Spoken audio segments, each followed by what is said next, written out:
Good morning, everyone. Oops, I'm having a wonderful time here trying to figure out this. This should do it right here. Okay. I guess I'm on one side waiting for the other side. Hope you're all doing well this morning. I'm Leslie Flowers. I'm very excited about today, and let me sing you in. I see we already have several people. We're excited to have Sandra Bothe with us today. And as you come in, let us know where you're calling from. And let's have a little music.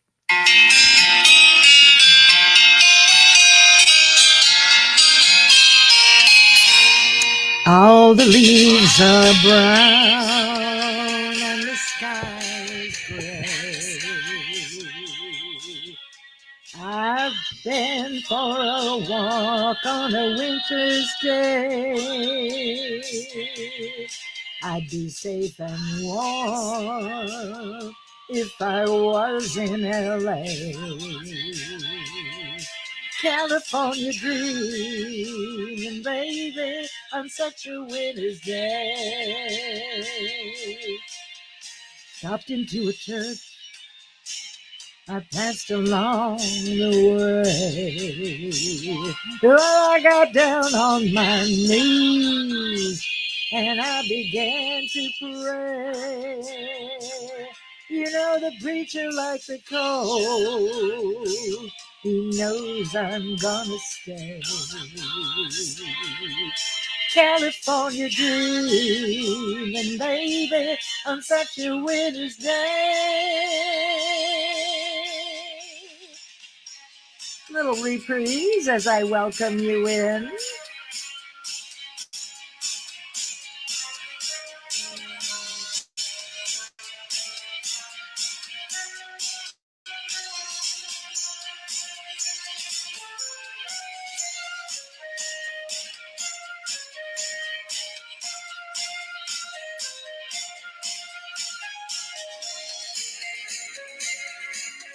Happy Monday.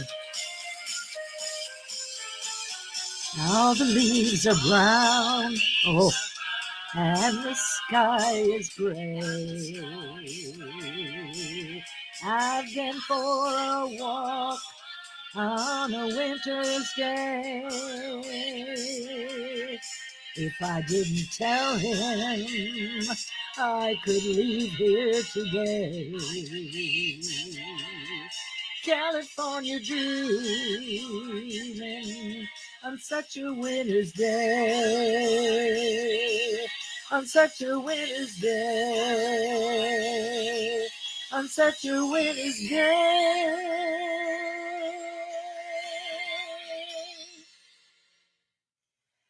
Oh, good morning, everyone. I'm so glad to see you.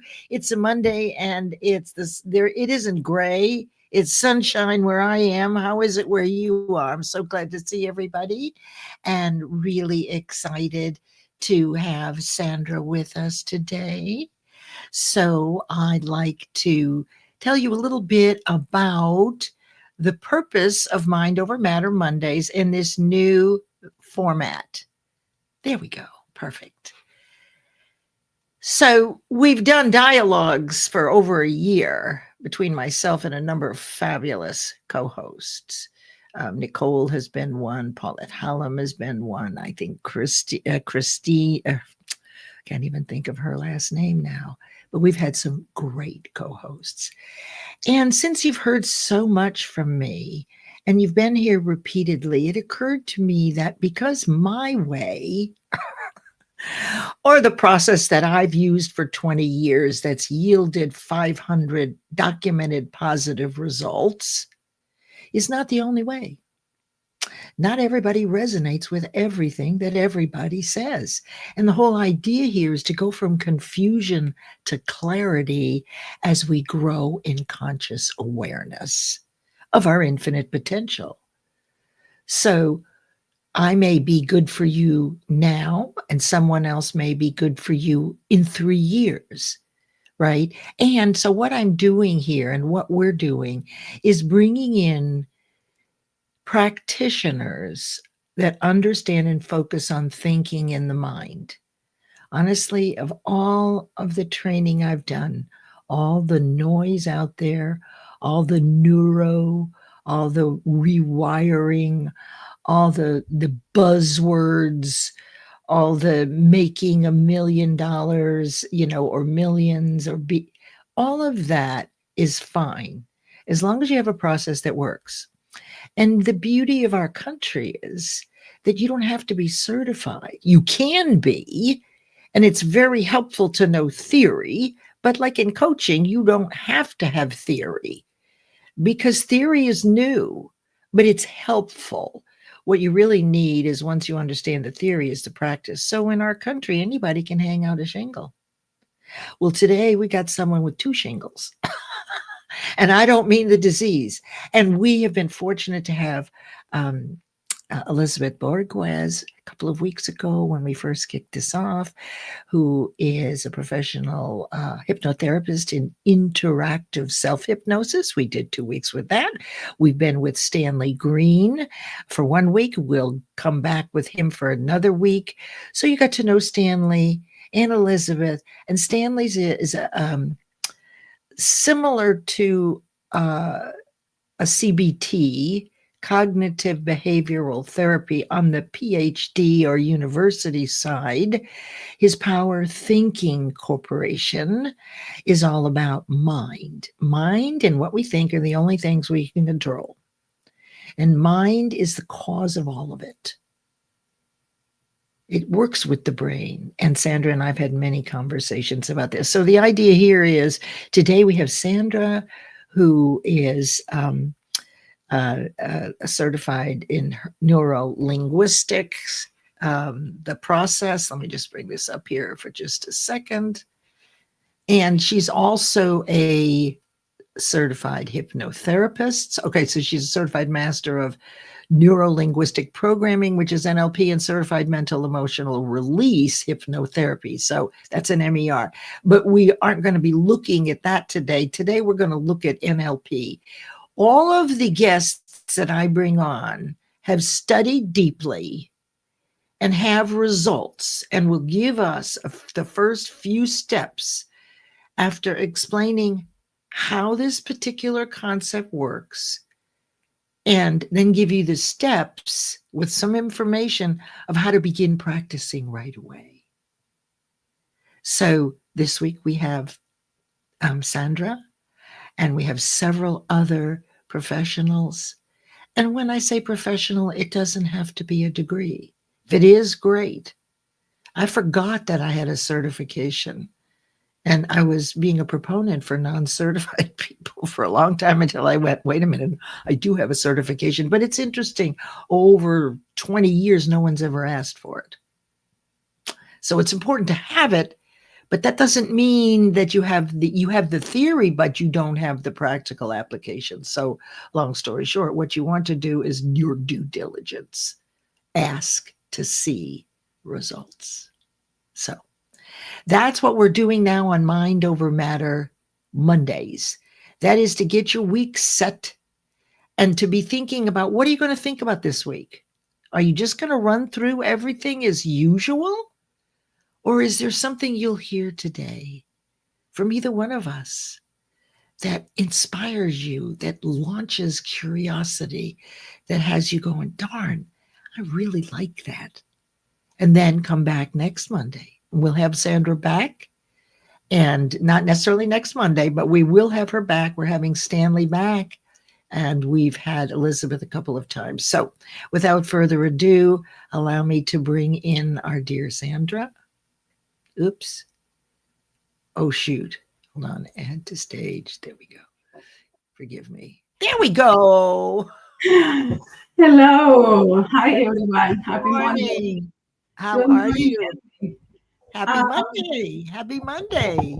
Happy Monday. So happy and excited to be here, but I have to admit, a little nervous too. Okay. I'm Well, such an experienced person. It just gives me a little nervous, but we'll do I my best. understand. I understand. And one of the things that I do with clients in the 15 minutes before we start is clear them and have you focus. So I will tell you to focus on your greatness and your message today. And let me introduce you to the folks that come here so often to see us. We're so excited to have everyone. And I think my machine is running a little bit slow here. So yeah. Let me see if I can fix this. So I really want to introduce you to everyone, and I think all the comments are coming in. Look at that. Okay, so we'll start from the bottom here, but no, we'll go up to the top. I thought we weren't getting what we should. So first of all, I want you to meet, this is Sandra, and I'll tell you about her in a minute, but I want you to get to know Sandra.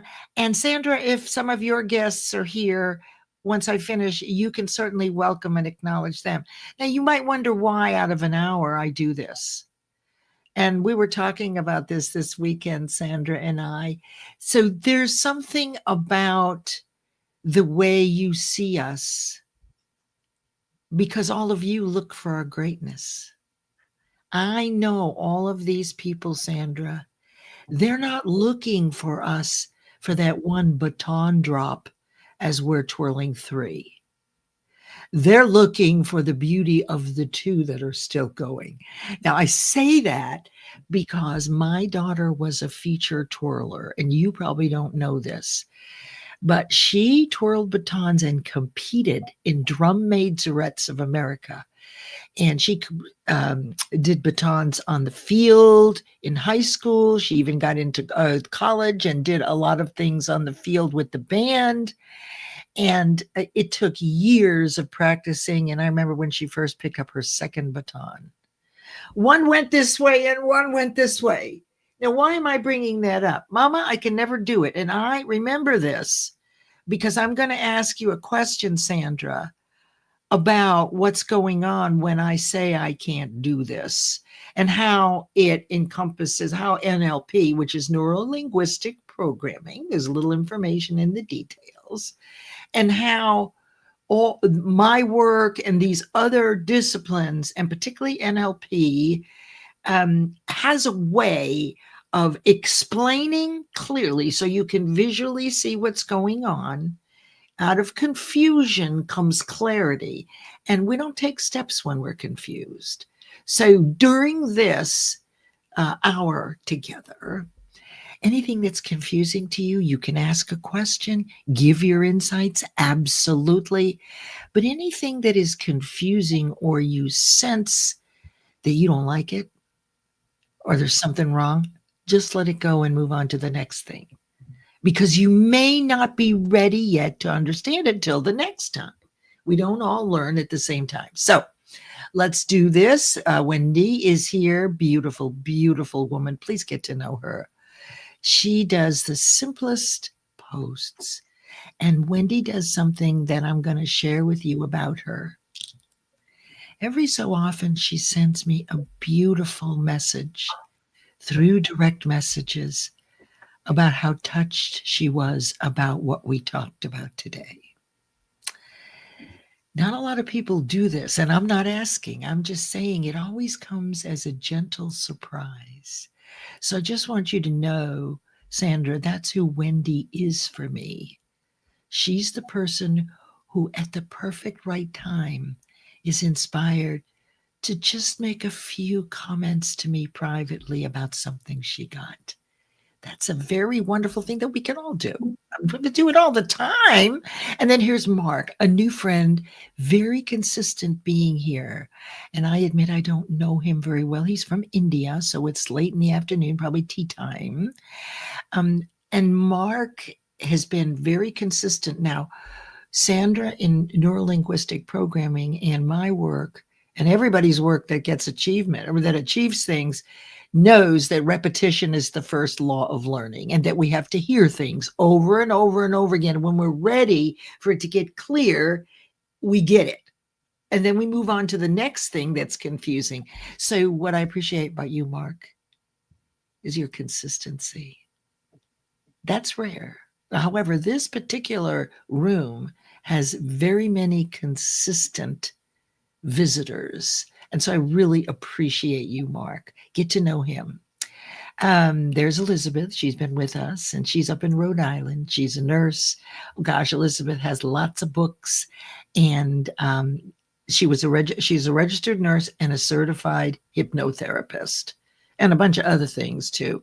But anyway, thank you for being here, Elizabeth. And she has probably the only dog, Toulouse, who has conscious awareness. That's for another story for another day. Animals don't have conscious minds, but the jury is out on Toulouse. Okay, because he does recognize my voice and he whines when she doesn't pick him up on her lap. Okay, there's Adrienne. Hi, Adrienne. She lives up in New England. Another one of these people that shows up here. And for me, she reposts. And I always know she's there. You always have my back. I see you for who you are. And I am grateful that you have my back and that you're here, and pray that the return in value is high for you. So thank you for being here. Get to know Adrienne. And Mark is saying hello to everybody now. This is, thank you, Dr. Gwendolyn Levert.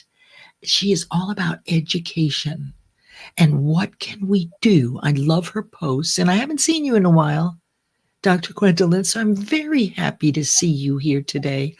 She is all about influencing in a positive way how our teachers present material and how they are emotionally intelligent so they can actually teach our children this. This is my encapsulation of you, Dr. Gwendolyn, and that's how you show up for me, is the stand for emotional intelligence in our teachers, because we cannot learn it if you don't teach the teachers. That's why people don't know a thing about goal setting. None of the teachers know. They were never taught this. None of us were. That's been my work for 20 years. Okay, let's see who else is here. Oh, you like the little girl pushing the light. Okay, so that intro was created for this show by Aaron Gibson, who is a visioneer. And if you don't know him, you want to find him. If you have a weekly show, you can step it up very reasonably with the genius of Aaron Gibson. I have the specs. He does too. I think it's 2 minutes. I have to check it. But he can see into your soul. And he's the one last summer when the possibility of errata, which was a complete visualization, which falls right in line with what we're going to talk about today, right? Right, Sandra? Visualization. You'll find that all these disciplines have a common denominator. And here is so I'm excited to have you all here. And there's Omar M. And Omar has very interesting shows, live shows. Do we really know them? He brings people in and finds out stuff about you that people don't know, but it's very interesting. And I got a couple little things about Sandra to share with you. She wasn't as forthcoming as I would like, but I got some juicy ones. And he also has Zoom Party, which will return. It's in its 4th or 5th season, where it's like a Jeopardy, but it's live. It's so much fun. So, Sandra, you really want to get to know him. And Omar, have her on your show. He's doing a new one about authors. And Sandra is an author. I love it. Oh, thank you. I'm glad you like the opening. You see, that's an Aaron Gibson special, right? Why not? I mean, really, I'm not competing, but I just love that flower. And the name of the song is Flowers, and he created it. He said, I want to get you a song that doesn't go to boring, that it keeps going, right? And so he said he listened to this song 50 times before he was sure. Oh, you're in Dallas. Okay, thank you. And look who else is here. Thank you, Wendy. Here's Ashif Haji. You know him, I think, Sandra. Ashif is in Toronto, and he is a thought leader and really a prophet in so many ways, and always posts phenomenal, short drops of wisdom. And look who's here. Thank you for being here, Ashif. Hi, Meryl. So glad you could join us today. Thank you. Yeah, you're in hot and humid North Jersey. Okay, I'm in North Carolina. We're complaining about 100-degree heat and 100% humidity, but it's the middle of July. It's always hot here. So I don't know why we complain. Okay, let's see. Oh, Toulouse, so sweet. And here's darling Sharon Rose Winfield. Rosie Speaks. That's her hashtag. An amazing person that knows about mind. Please get to know her. Sandra, this is worth everything, is getting to know Sharon and all these people. Hello, JJ, a new person. I'm so glad you're here. And NK, you are new friends. And there's Daniel. Oh, you're joining from Boston, where you can get fresh live lobsters pretty much any day of the week. Oh, God, I miss Boston. And look who's here. We have Julio. I'm not even going to attempt that because I've never seen the Enya over the A. Sandra, how do you say that last name? It's not in Spanish, but I mean, Pia. Okay. That's okay. We're working at it. Yes, I think. Okay. We'll get right to you. Don't worry. Time is a wasting. However, it's not wasting, because when all of you walk out of here today, you're going to know who you are for me. Who you are for me. And there's Christy. Congratulations, Christy, on securing a wonderful new position. Christy is a big supporter of the 2350 Network, a platform of personal development of which I am a part and a founding member. And I'm so glad to have her here. She's a big supporter of this work. And here is our wonderful Leanna. Leanna's calling from up near the Great Lakes, not Minnesota. Yeah, Minnesota, I'm pretty sure. No oceans, but plenty of beautiful lakes. All right, let me make sure I've got everybody. Oh my gosh, Dennis, are you in Rotterdam? I think that the Y is an M. Let me see where it is on the keyboard. Well, not necessarily. Maybe there is a Rotterdam. Based in Tampa Bay, Dennis has a beautiful platform for writers. It's called 360 BizCat, for Business Catalyst. And I'm a writer on there, and there are over 1,000 writers. Please have a look and connect with Dennis. If you like to write, this is a great place to have your written work, your posts, your articles posted out there. And Dennis does a lot of nonprofit work and supporting others. Thank you for being here, Dennis. Always so happy to see you. And there's Charles Caldwell. My intention is to have him on this show. He's calling in from Hong Kong, which means it's 10 at night. And at 1 a.m. Eastern on Thursdays, he has a live show for which I have to set my alarm to be part of. Because 1 a.m. is late. It means I've already gone to bed. Okay, let's see who else here. Okay, from the Netherlands, I'm going to guess this is Loes Piper, who is in a live today. Hello, Loes. And if it's not you, I'm thrilled you're here. Another person from the Netherlands. And there's Nicole Angai Galindo. Nicole is the owner and publisher of Guiding Brilliant Writers Publishing Company. And she's also been a co-host here, very close friend. And I am a line editor part-time, a gold standard line editor for her publishing company. I'm retired, but I keep my hand in it just a little bit. And there is Jason. Hi, Jason. TK4U. He's one of our nonprofits that each week I promote. When you're having a feeling to give back, check out Jason. He has great shows. A funny thing on Friday called Funky Friday. I haven't figured it all out yet, but I've been on there. So glad to have you here, Jason, a big supporter of this work. All right. Most likely we'll start in August. Let me make sure I get everybody new here. All right, Sharon Rose. I just don't want to leave anybody out. Okay. Mylon, you're a new friend. If we're not connected, please reach out to me.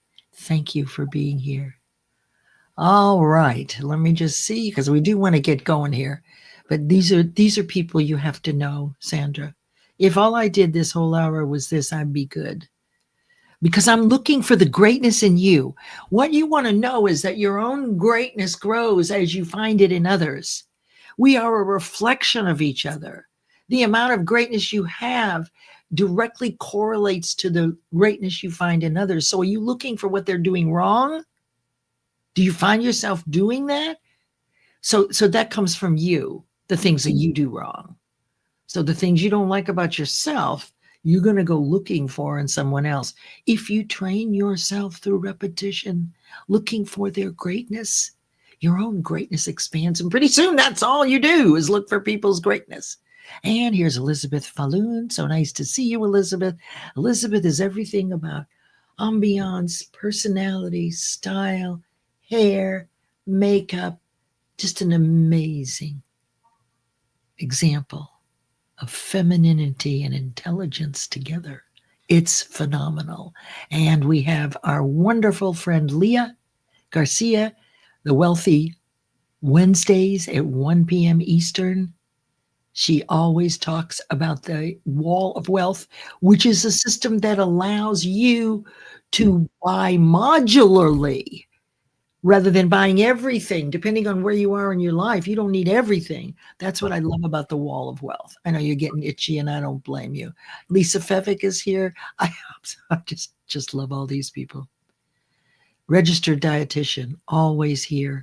Her specialty is what to eat during the menopause decades that will help diminish all these symptoms. Very important. Chorito is in the Philippines, so it's 10 o'clock at night. Yes, it was loose. So glad you're here. All right. I think I got everything.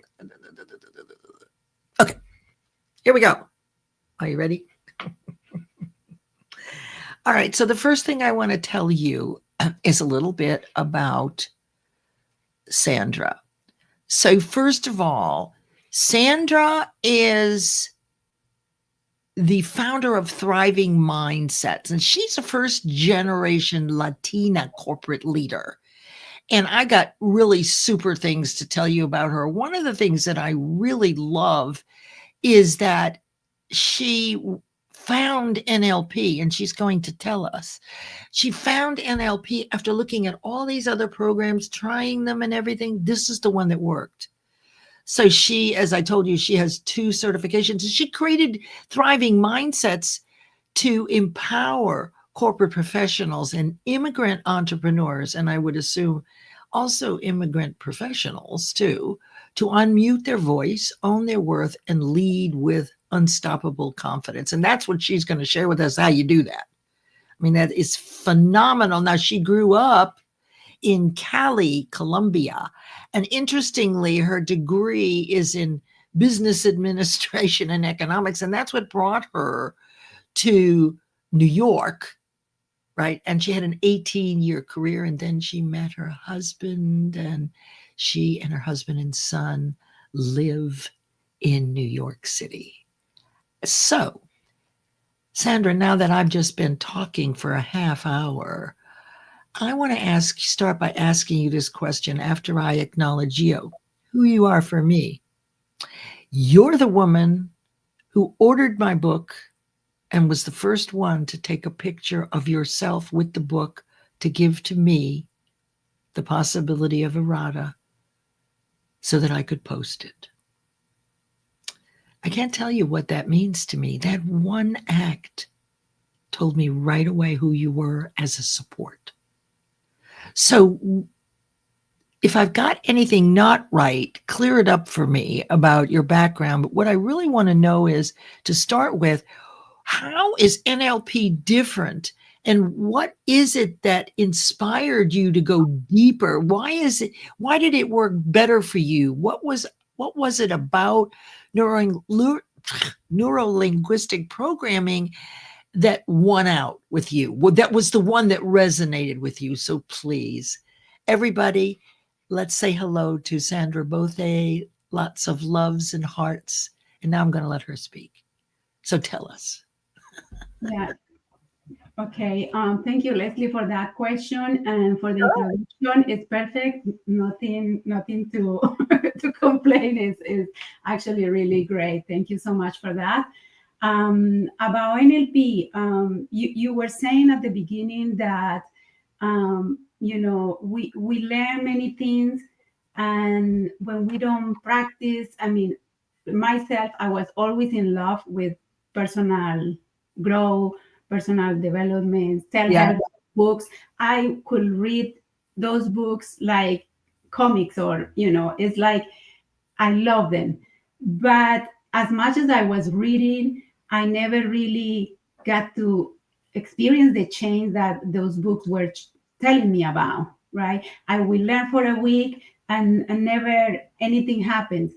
So when I found NLP, and actually sometimes, like you said, you find things when you're ready for them, right? Yes. I heard about NLP early in my life. I Mm. heard that in late 20s, and then again, I was trying to do a change in my career, and I started working with mentors. One person that was working on sales, it became my mentor, and she again mentioned NLP, that I should, listen to that, and I didn't do it in that moment neither. And then later, I was looking for a coach. I got my personal coach. Never worked with a personal coach before. I was trying to do everything on my own, always, just learning by myself. But this time, I decided to work with a coach, and she was the one who brought to me NLP. And the amazing thing, it was the way that I started learning NLP was, it explained to me why we do what we do, how it's like a manual for the brain, right? It teaches you at the beginning, when you start learning NLP, you learn how the brain operates and why do you do what you do. There are some things called prime directives of the unconscious mind that explain how the mind operates and why we do the things that we do automatically. So when I learned that, it just became easy for me to understand what I was doing and how I can change it. So So you got clarity. So exactly. that right, and that is a perfect example of when we're not ready, we're really not ready. And I believe that as we grow in awareness, that we're more ready for more clarity, more complex understanding, more complex concepts. Would you say that's a fair evaluation, Sandra? Yeah, it's exactly what it is. So it could have been any one of those other disciplines. And Sandra and I talked about the Silva method, Silva mind control, which I've mentioned to you before. She knows about that. So, it's very interesting that all of these disciplines belong together. And it's no mistake that you are certified in hypnotherapy and neuro-linguistic programming, right? I mean, that makes you, you have studied in depth these things. So looking at this, I love this graphic. So before you explain this, I do want to ask you this though. So when I looked up NLP, right, on Google, it said it's a pseudo-scientific approach to communication, personal development, and psychotherapy, falsely or mistakenly claimed or regarded as being based on scientific methods. It is empirical. I wrote, but there is empirical evidence, and for me, my 500 results that are documented are not scientific. It's empirical. I hand gathered it. I don't know, is it scientific or is it empirical? Would you say that there's enough proof out there? And then I want you to share how you used NLP when you broke through one of your biggest fears, if you're willing to, and I can certainly do it for you.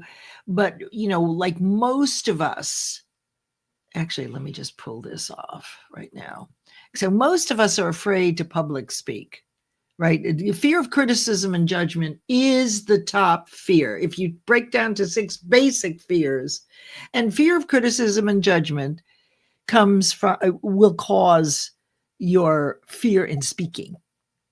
So what I really love, especially how Sandra explains this, what exactly was she thinking what were you thinking when you decided that you've had enough of this fear, that you have a message, that it needs to get out there, but you still have this fear? So what happened?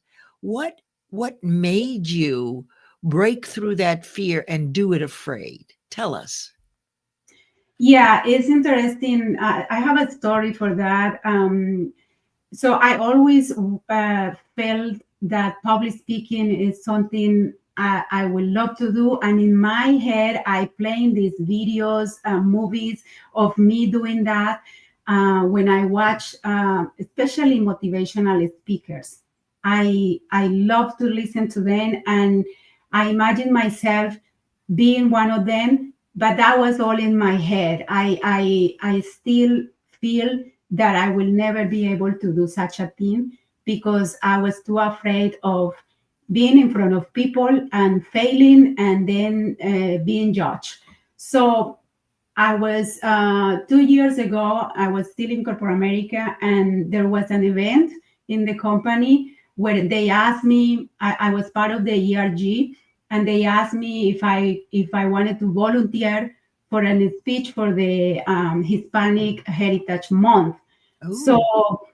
So in that time, I was working on myself and to overcome this fear, and the opportunity came just as I needed. So I took the opportunity, but I still was very nervous about giving this presentation. And in that same event, there was this Miss US, former US, Suhana Barber, and she gave a speech that day about failure, right? Mm-hmm. And when I heard, it's like she was talking to me, and she explained that before she became Miss US, she failed 6 times.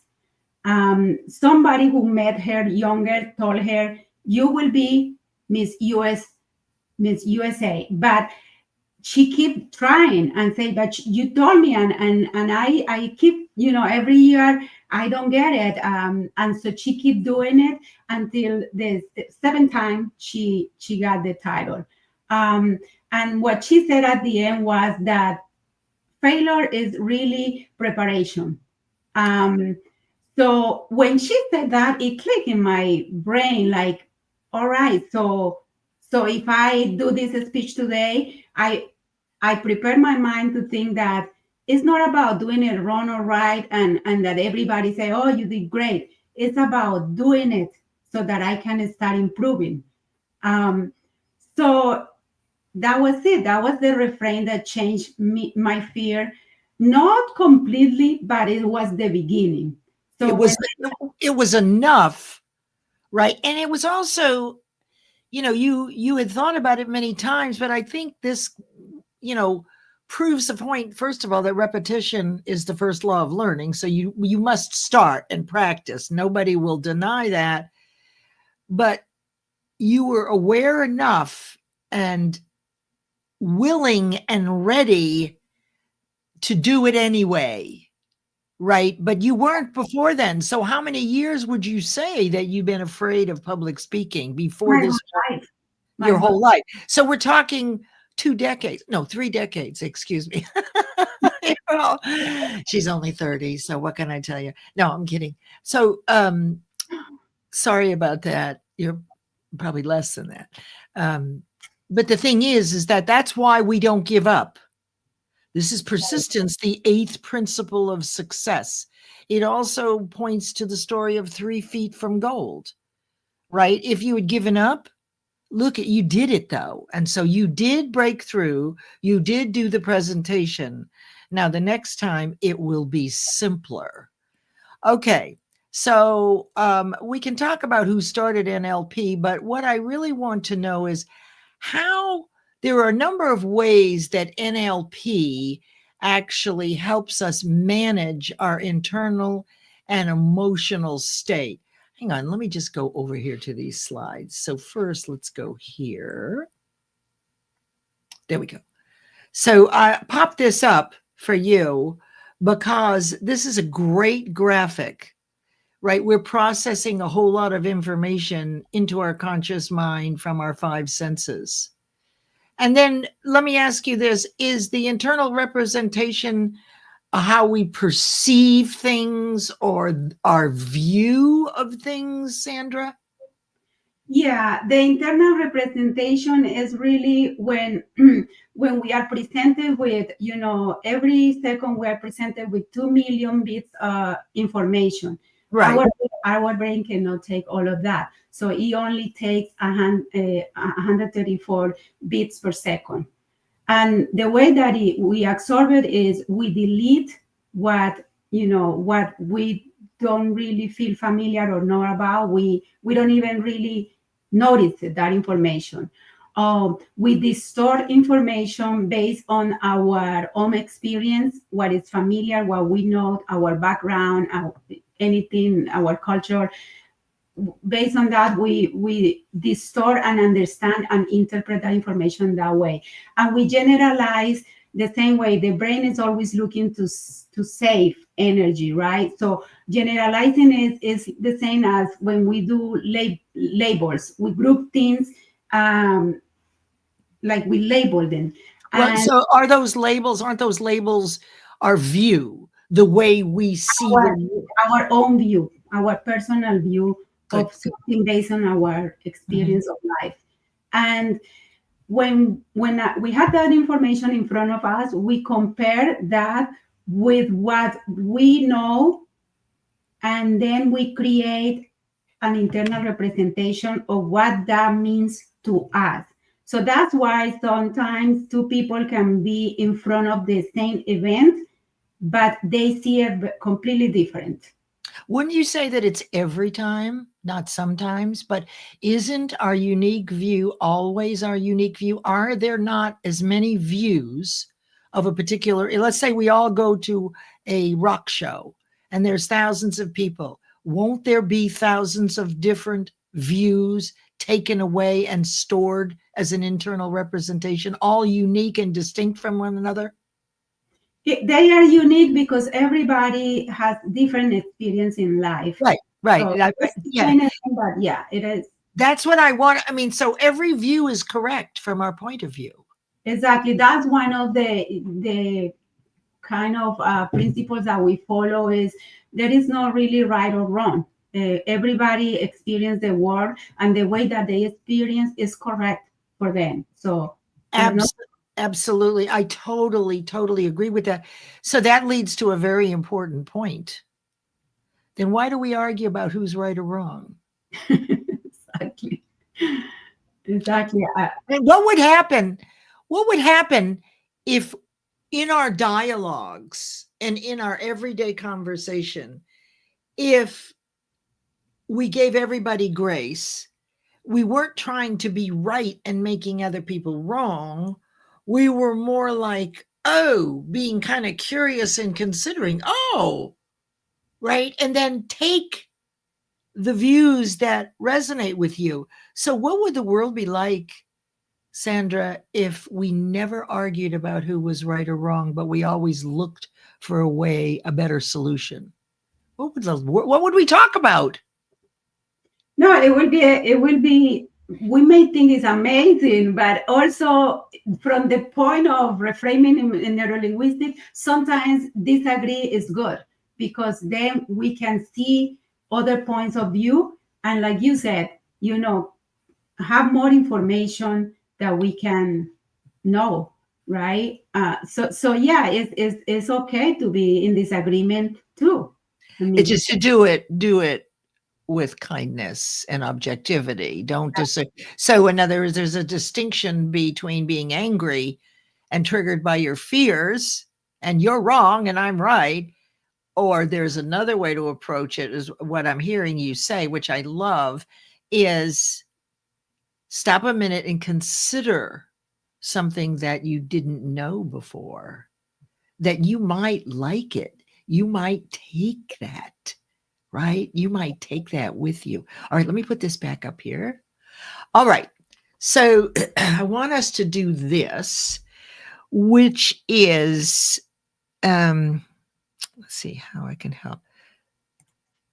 Oh, yeah. I wanted to go back to how, before we get into this really briefly, one of the ways that I saw that it can help, NLP can help determining or managing our internal emotional and mental state. So emotional, I would say, would be your subconscious and your fears, your low cellular vibration and reaction, whereas the mental state I see as conscious awareness, objectivity, responsiveness, and the weaker of the two.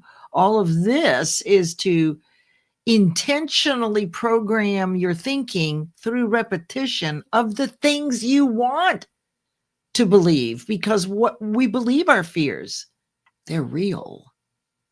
We earned our stripes. So this work, to me, particularly in NLP, is about managing your conscious awareness and being observant to when you are reactive and you are pushing your agenda on someone else because you're angry, rather than being curious. So let's talk about this one thing. What is happening in the mind? Hang on, just let me do this. So I want to look at number 3 here in just a minute. But first of all, tell us what these 3 things stand for. Briefly, what is neuro, what is linguistic, and what is programming? How do you explain it to people, like in 25 words or less? Your explanation. Yeah, neuro-linguistic, it's, 1 second, where screen. I lost your screen. Neuro-linguistic. So neuro is the part of the mind, right? So it's how we process our experience through our 5 senses. So that is the part. That's what neuro part refers in this in neuro-linguistic. Linguistic is the language that we use. It could be verbal and no verbal, how we communicate. Programming is how we process that information and that it can be changed in any moment we decide to do it. I love that. Now, so when someone says, I can't do that, and we can use the example, right, that of your own breakthrough in public speaking, right? It was one moment in time of clarity, seeing the other side of the forest, right? Seeing the forest through the trees, or whatever that expression is, in one moment when you were ready. It shifted everything. So what's happening when we say, I can't do that? Now, these are the 5 main techniques, right? You can see that changing inner images, right? The visualization, anchoring, the as you can see, connects emotional states to triggers, reframing, parts integration, and belief change. Today, I was hoping that you would share with us, or requesting that if you could use one of these, and I suspect it's reframing, and explain how it relates to your own experience of breaking through, or maybe a client, someone you were helping. So which one of these do you love to talk about, and that's your favorite? Because we can't do all 5 today, but I want to have you back, and we can at least start with one, and then we'll be able to send people out with something to practice, something that they can actually do. So what did you use? Which one of these techniques did you use when you broke through that moment to get up on stage and present, even though you had a huge fear that you've been carrying for decades? Which one of these would you choose? I really have used all of them, but yeah, we don't have time for Okay. our study. We have to use all of them. So But I wanted to say the first thing, and you asked something before about what is going on when you say you cannot do something. Yes. And that what is going on is that in our mind, one of the prime directives of the unconscious mind is that in our minds we see whatever we say, we tell ourselves, then the brain start looking for evidence to support that. So if you're saying that you cannot do it, the brain and mind, they start supporting that statement that you are giving to yourself. But And if it easily finds it in your fear. Now, but let's distinguish brain and mind, because we've had this conversation. Mind is thinking, brain is an organ, right? correct, When you think something consistently newly, from what I understand, it creates a new neural pathway, right? When you do something, okay, good. So really, it's the mind that goes looking for evidence, and the evidence is synthetic imagination, which is your fears. When you are asked to get on the stage, even today, some people get nauseous, some people throw up because and help me understand that, or tell me if I'm explaining this right, or if you would improve on it. Effectively, what I've seen happen through experience is that when I bring up a fear of when I was a little girl and I don't want to do something, I visualize it, first of all, that experience, that humiliation, the tears coming down. And I feel it in the present tense because the cellular vibration, the amplitude of vibration, which is whether you're angry or you're happy or sad, those thoughts cause your physical response. So if I'm thinking happy, or if I'm thinking about a fear, not only do I go back to 7 or 8 years old, and not only do I visualize the mortification of being humiliated, this is me on stage from doing it wrong, but I also am 7 years old.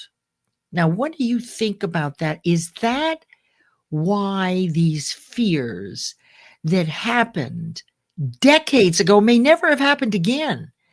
But is that how we keep them alive and embedded and strong? Because memory allows us to bring up not only the what happened, but the visual image tied to the emotional response? yeah, exactly. I mean, we immediately bring those memories, negative emotions that we felt, and it stops us to do what we need to do, in this case, public speaking. I have those experiences in the past. The first event that made me feel like being in front of people is going to be, is going to create judgment. Because when I was in seventh grade, one teacher, I was I was a little I was first of all, I was always a perfectionist, so I try many times in my notebook and I read the paper and I try again, and so I waste paper, and they were reviewing the desk, and that day the teacher found all these waste paper there. And what she did is she tried to give a lesson to the school. And this is really awful what happened to me. This teacher grabbed these pages and she clipped them on my hair, and she made me walk in front of the not only my class but the school right after recess. So that was very traumatic for me, and I feel judged. And I think when I did my a process that we call breakthrough section, the emotional release, negative emotional release, which we do with hypnotherapy. I release shame, one of the negative emotions that make us, be stuck in life. So I released shame, and I went, my unconscious mind went right to that event, and I was able to release that emotion that I felt at that age. And that's how I start loosening up my fear of judgment. And so the techniques that we have there that you were showing, really the first one that I start working on was reframing the fear of Okay, judgment. yeah, just so we're almost at 11 o'clock. So that's what I wanted you to do was, if you can, just briefly tell us a little bit about how you use the reframing, because we're almost at the end of the hour and there's a couple more things I want to do. So. Yeah, the reframing is really is challenging the belief, right?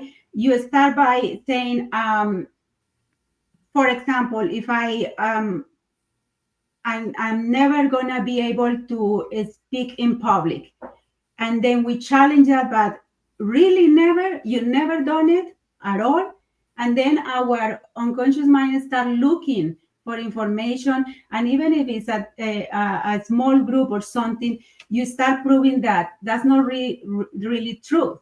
You start challenging that, and you start looking for evidence that that statement is not 100% truth, that Not you are. now. It's not true now. Mhm.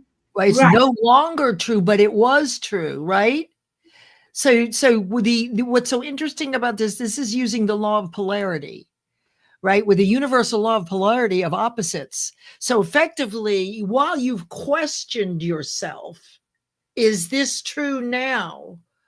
That means you have to stop and think clearly, and you may be upset, right? Because you've been triggered. But then the more less emotional way is to find its exact opposite and generate that. So, for example, I'll never be able to do that. Not only will I do that, but I will be known as absolutely exemplary at what I do. People will be reaching out to me because my work is so phenomenal. Now, it's not 100% true, right? At this point. However, you generated it in your mind's eye as though it is true. And so therefore it begins to build that muscle, right? And that is another way to use reframing. It's more sterile than yours. I like your approach better, frankly. And I want to thank you for that, because I've always been hung up on when people say, well, it's false evidence appearing real. It's not real, but it is real. But there's a distinction, just like with mind and brain, there's a distinction here. When you challenge it, is it true now? And it's not really true now unless we say it, so we can create something else, right? Yeah, correct. I mean, when you say is the truth now, I mean, everything for you, whatever you think is true because it's how you see it, right? Right, But that's then right. when you start asking for evidence, show me evidence that this is true, and you start seeing even the little things that you have done, then you start disproving that whatever you believe that you were Yeah. not capable is not real. It's just you thought that, And you right? have to do it, yes, and you have to do it again and again and again and again, because it has to build that muscle of confidence to outweigh the next time. But every time you get up on stage, there will be less fear. And one of the things I do when I center speakers, kind of get them focused, is to not focus on themselves and how they're going to say it or what they're wearing or are they nervous or whatever, but to really get hyper focused on your greatness, why you're there, and what is the message and how do you want it to land.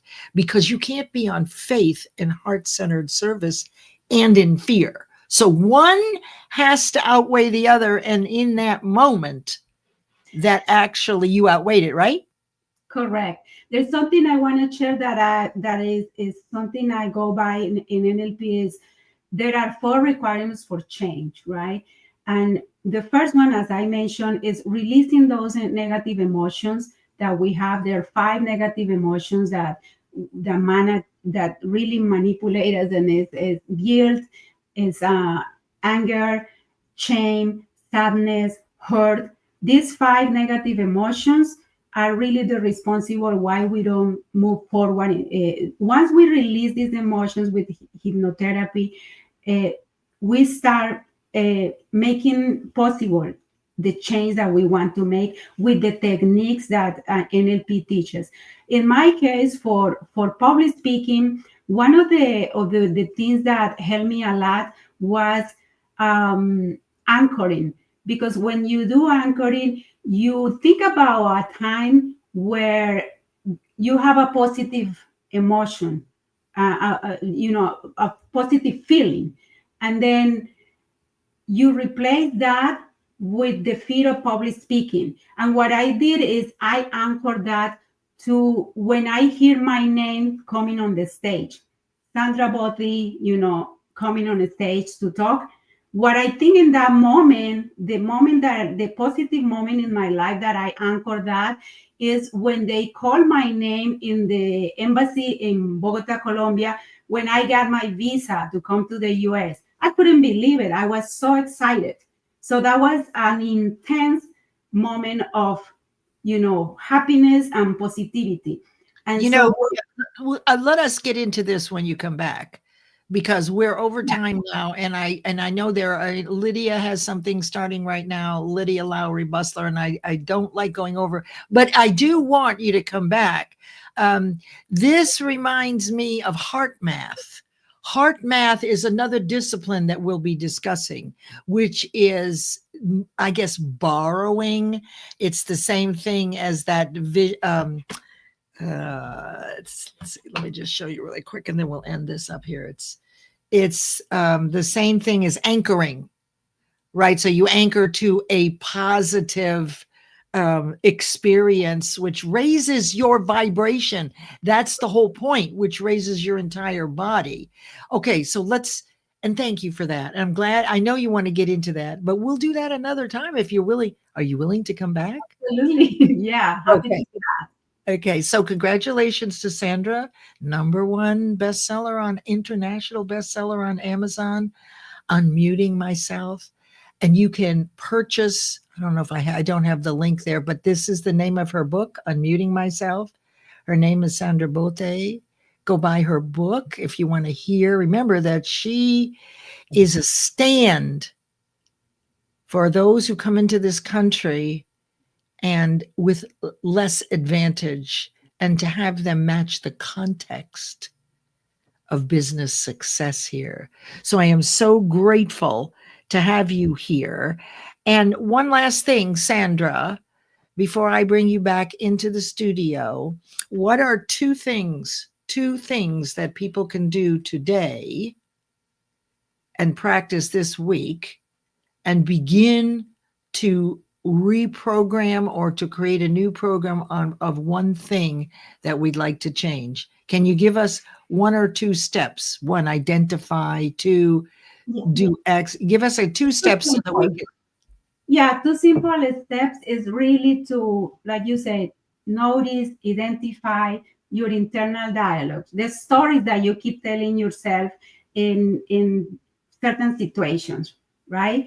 And once you do that, think about a moment that will help you to go through that, to kind of disprove that story and move forward. So Excellent. like I was saying, something positive. So identify one thing, right? And then be thinking about it, and then find another experience, right, which is the opposite, and start doing that and practicing that. Yes? Correct. Fantastic. Bless you for being here. Thank you so much. Yes, it was great. And I do want to have you back, and I'm sure everybody does too. Please afterwards go back and take a look at the comments. Information, but it's really it is. And I know you had a lot more to share. And I know I took a lot of time acknowledging, but I would rather have you back where you can get into it more deeply, right? Where we can give more examples. We can have people bring in their questions. So I'm just grateful that you're here. I'm so grateful that you're here. Please get to know everybody. Check out the comments. Everybody, please connect with Sandra and at least follow her. She does wonderful posts and comments. And I'm going to move you into the studio with deep gratitude. Thank you, Leslie. Thank you. All right, everybody. So we're going to close this out with the intro, which will also be the outro. And let's have a phenomenal week. I'll see you Friday, if you like, at 10 a.m. Eastern live, where we look at the principles of success from Think and Grow Rich, which melds perfectly into this, which means you have a Monday and a Friday of personal development and getting your mind in gear for your own infinite potential. Here we go.